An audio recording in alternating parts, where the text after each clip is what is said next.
Hello and welcome. This is an overview from our June 2025 Real Men Real Talk, a safe place for Black men. My name is Tracy Long, a licensed therapist and resilience coach, aka the Mindful as Fuck therapist and coach for Black men. Today, we're going to talk about the invisible weight that so many Black men carry. This deep seated difficulty with showing vulnerability is a burden often unspoken.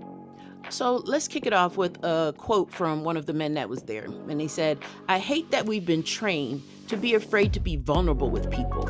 It's a conditioning. So the key word here is trained. This isn't a preference or a personality trait, it's conditioning, a deep seated programming that teaches you that being open is actually something that should be feared. So, this training in silence is really at the heart of everything we're about to unpack here, which leads to communication misfires where intentions are lost in translation. But what does that actually look like? So, one of the men's experiences illustrates this. He felt a growing disconnect, a void in his relationship. And when he was talking about it, you can just feel the frustration in his voice, right? He's trying to do the right thing to communicate what he's feeling, telling his partner directly about his void, but the message, it just wasn't getting through. So clearly, it misfired. He was trying to connect, and all he got back was confusion.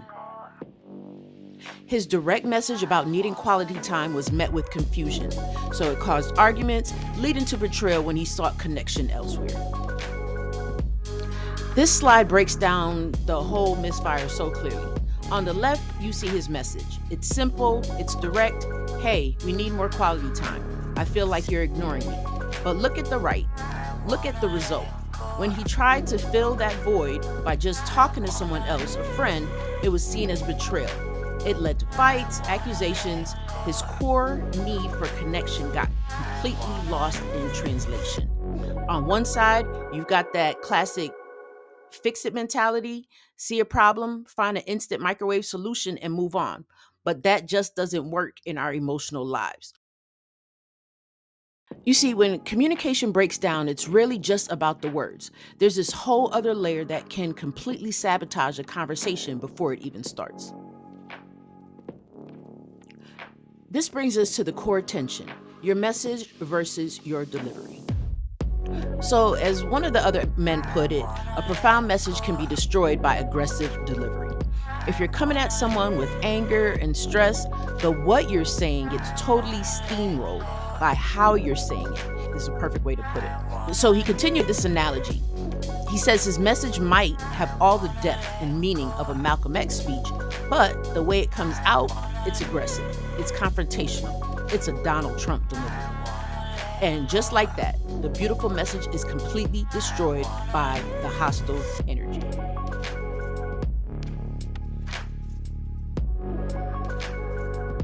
So where do these self-sabotage patterns come from? The group agreed upbringing. It's rooted in these powerful, often unspoken lessons they soaked up as kids and teenagers.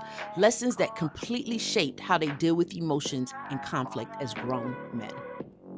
There's this whole might is right. Then there's the lesson that confrontation equals violence. Many of them grew up where a simple disagreement could easily escalate into a full-blown fight. So talking it out never felt like a safe bet. Third was just a straight-up emotional unavailability. And finally, that huge, powerful rule, what happens in the house stays in the house, which basically means you're forbidden from seeking help, and showing your card to an outsider is the ultimate betrayal. So you add all that training up, and what's the result? It's fear. A deep, profound fear that if you actually open up, you're going to be seen as weak. That if you show any vulnerability, judgment is right there waiting for you. This isn't an insecurity. For a lot of men, it's a survival instinct they learned.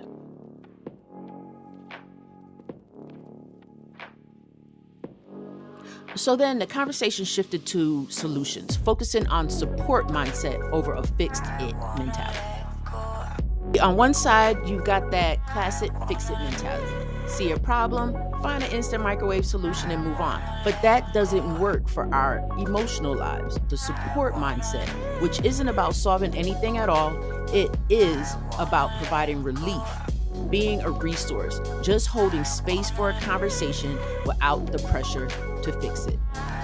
So, with me being the facilitator of the group, my philosophy was I'm not here to fix you, I'm here to support you. It takes all the pressure off. The goal isn't to find a magic bullet, it's to create a safe space. The men then realized that instant gratification mindset that work in business or for other goals is totally useless when it comes to your own head, your own heart.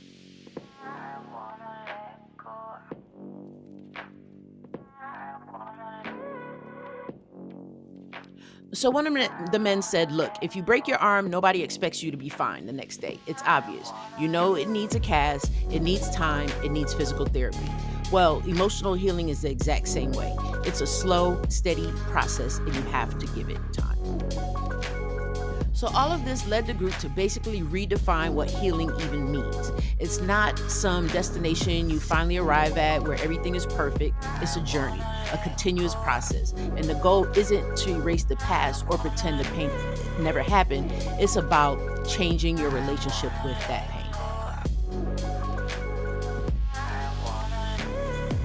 So to put it another way, growth isn't about forgetting the memory. It's about making it sting less. Progress isn't measured by amnesia. It's measured by how much power that old memory still has over you. When you can look back and it just doesn't hurt the same way, that's growth. This isn't passive, it's an active process of reprogramming yourself, and it has 3 basic steps. First, you have to consciously unlearn all those bad communication habits. Second, you have to go deprogram those deep fears you have about being vulnerable. And finally, you have to reprogram how you react when your emotional triggers get hit. It's real, intentional work. All this leads us to the final question to sit with. If healing isn't a finish line you cross, but a journey you're on, then what does that journey look like for you? Because maybe the most important takeaway here isn't about arriving somewhere new, but just embracing the ongoing, sometimes messy, but also worthwhile process of growth. So if you're ready to continue with the ongoing, I'm excited to introduce the Resilient Man Blueprint, a 12-week group coaching experience. It's highly structured, results-driven experience designed to help ambitious Black men over 30 heal past emotional wounds, reconnect to their authentic self, and create thriving relationships. Are you ready to start your journey? Click the link in the description and connect with me today. Or I really encourage you to join our free Facebook group. I also have some free downloads in the comments.